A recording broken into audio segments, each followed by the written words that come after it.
I don't know how many of you remember the last year of Jimmy Carter in office, but he was known for the malaise. Like if you were cold, he said, put on a sweater. We started driving Americans' expectations down. That's what we're talking about with this Venezuelan incident that happened in Aurora, Colorado. But they're backing it up in New York with their immigrants. Welcome to Doug in Exile. I'm Doug TenNapel. You're in the right channel. I decorated my studio. Watch this.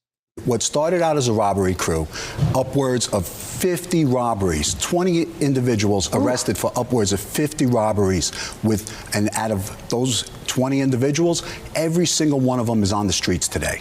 And now you're just supposed to expect it, just be okay with that. Okay, 20 individuals do 50 robberies. None of them are behind bars. Okay, that's the new America. That's according to Martha Raddatz here, as she's lying to JD Vance and America. But he's making these statements that the mayor is flat out disputing. And so the mayor, now the Democrats have to do their cover-up job, but the people are coming out with their own stories, and so are our own experts. Well, Martha, you just said the mayor said they were exaggerated. An exaggeration implies what? And it's backed up here now in New York with Fox 5. Crazy. Now, there are reports that they're operating the Roosevelt Hotel, which used to be a very nice hotel in New York City. Now it's a migrant shelter. Grossly exaggerated.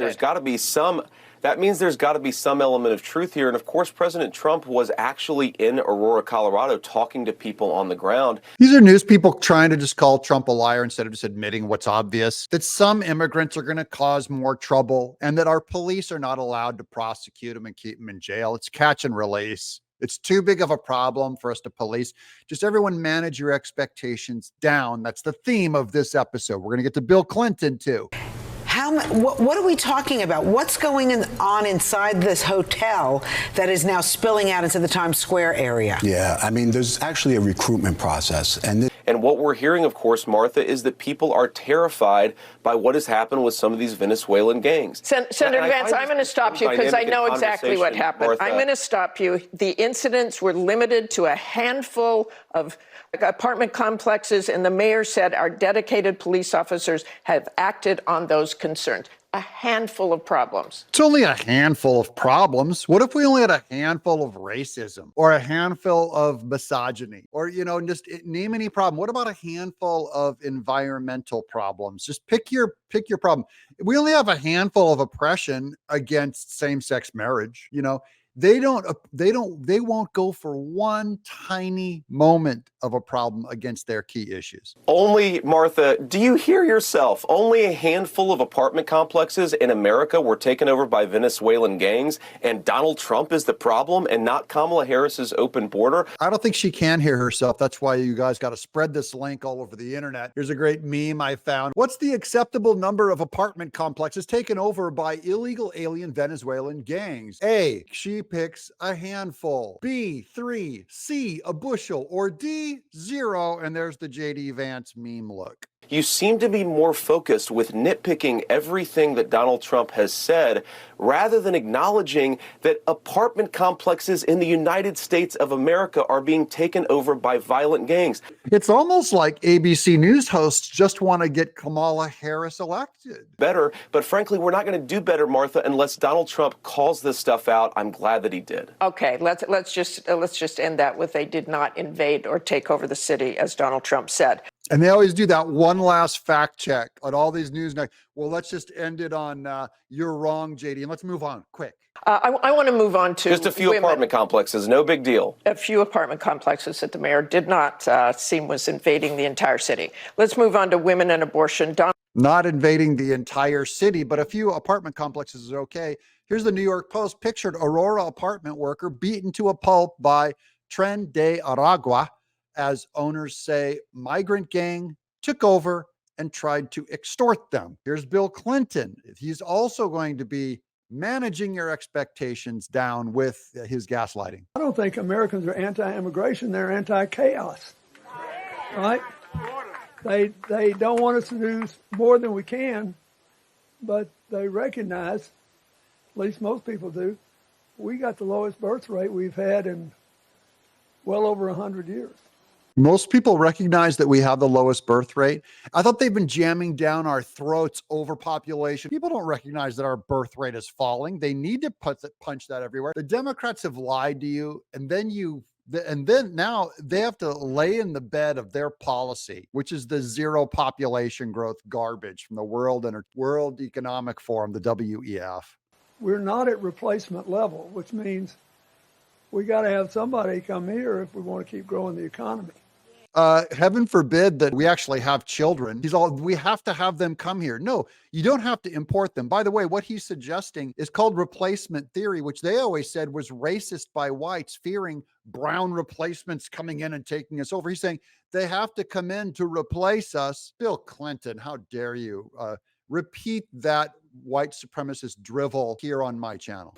Unless one of you is one of these artificial intelligence geniuses and figured out how we can all grow with no work, which I'm not sure would be good for us. I think, the reason that there is a housing crisis is that not enough houses have been built. And I'm going back to that BS too. Not enough houses have been built. Whose fault is that? In largely environmental policy, and Democrats who want to, go back to trading seashells and being hippies, Native Americans living naked out in the woods, have kept people from building, construction, and houses. And that we have 25 million people who shouldn't be here. Well, I mean, this is the thing. I think it's both. I know you do. I don't think that many people who look into this agree with you, but oh, there goes the experts too. You hear that little snide remark? I don't think the people that look into this agree with you. About a third of the construction workforce in this country is Hispanic. Of those, a large proportion are undocumented.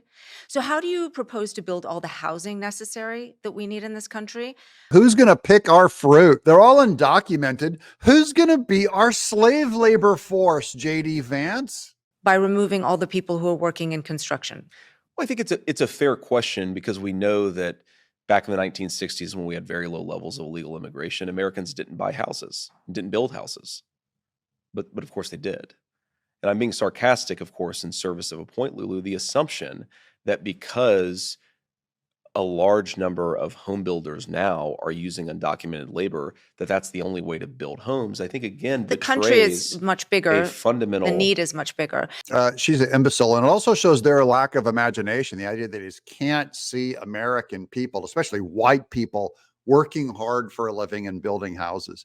They only see it as brown migrants. Like, they'll clean your dishes, they'll make your food. I mean, I'm not arguing in favor of illegal immigration. I'm asking how you would deal with the knock-on effect of your proposal to remove millions of people who work in a critical part of the economy. Yeah, we set up all these different critical parts of our economy, right? Who's going to get us our diamonds if we free all these African 13-year-olds going into the ground? By the way, you could have made the same case back in slavery in America. Who's going to pick our cotton if we're going to free these people? It's never moral to make that argument. They might not want to work in construction. The unemployment rate does not count labor force participation dropouts. And again, this is one of the really deranged things that I think illegal immigration does to our society, is it gets us in a mindset of saying we can only build houses with illegal immigrants when we have 7 million, just men, not even women, just men who have completely dropped out of the labor force. Our men aren't working. Why should they work? You're not getting rewarded to. I don't know what the fix is. I only know that it is true that we've undermined American male pride, American male work ethic for a generation. And now they're just dropping out going, you know what? If I don't get any praise, any help, any respect, why do it? People say, well, Americans won't do those jobs. Americans won't do those jobs for below the table wages.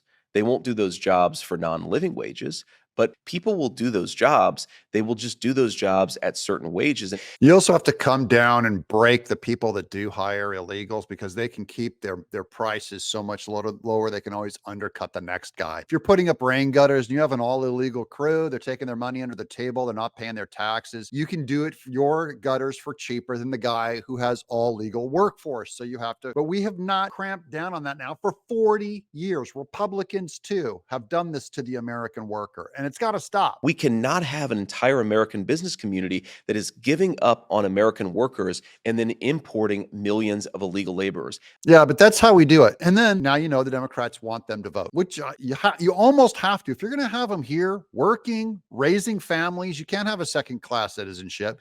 So you have to either boot them out, do your own work, or have them stay, give them citizenship, and have them vote, which we already know is unacceptable. That is what we have thanks to Kamala Harris's border policies. I think it's one of the biggest drivers of inequality. It's one of the biggest reasons why we have millions of people who have dropped out of the labor force. Why try to re-engage an American citizen in a good job if you can just import somebody from Central America who's going to work under the table for poverty wages? It is a disgrace, and it has led to the evisceration of the American middle class. I'm just going to go back to the media on this real quick because of how bad that Martha lady was lying. This lady is lying. All of the media is lying too. Here's a final Twitter from Sarah Fisher. Media trust hits another historic low ahead of this year's election. Media is now the least trusted civic and political institution surveyed by Gallup. Worrisome trend, trust decline, mostly among young people. See it down there? Only 31% trust the media. And that's why I hope you'll subscribe to us here and ring that bell. I'm Doug in Exile.